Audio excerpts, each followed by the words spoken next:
or visit us online. As the weather warms up, police say burglary and theft crimes typically rise, and many times victims are left scared and confused on how someone got into their house or business in the first place.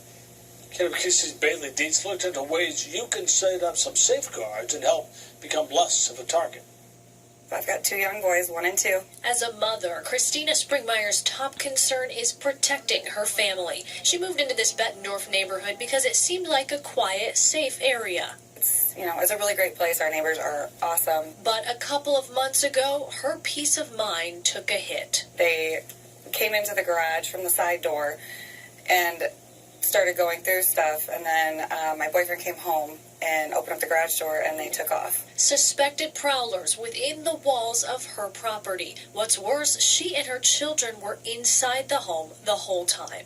All the lights on, walked right by the windows. This is my big scary doggy right there. Springmeyer even remembers her dogs barking, but not thinking much of it. So you were trying, huh? You were trying to protect us that day. And I'm awake.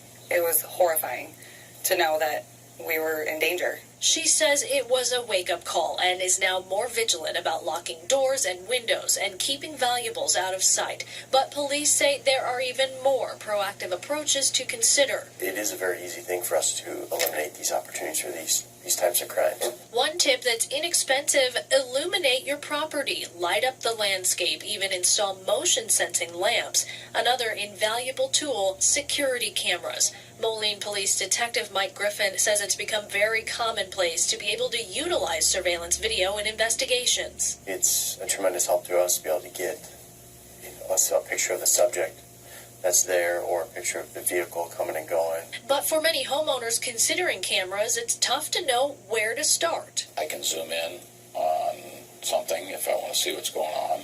Dave Mayfield has worked in the business for more than 2 decades, installing surveillance for businesses, homes, and local cities. He says if you're interested in a simple setup and not spending a lot,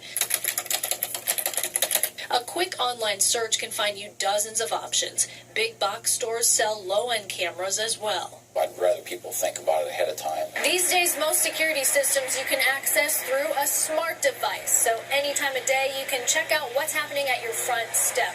Motion sensors are an option too, where they can send you an alert. You can check it, and if needed, contact police.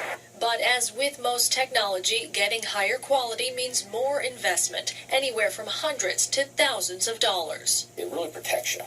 A lot of people don't realize that insurance companies will give you pretty deep discounts if you have these systems installed. Some residents opt into home monitoring systems. Companies like ADT or Permar charge a regular service fee. And when there's an alarm that goes off, it goes to, say, the ADT or Permar office, and they evaluate whether they need to call, the local law enforcement. And homes with those setups are often well marked. Signage is important, it is part of the system. Or in some cases, it stands alone. Experts have even seen some homeowners order stickers and signage online without even having a system in place. I think it is a deterrent because you don't know. And if you don't know, if you're not sure and it doesn't look like a soft target, then you're going to move on. Just another strategy to try to ward off potential prowlers. Springmeyer says if it will help her restore her sense of security, she's willing to consider it. Whatever you can do to help steer somebody in a different direction. Want it all in your next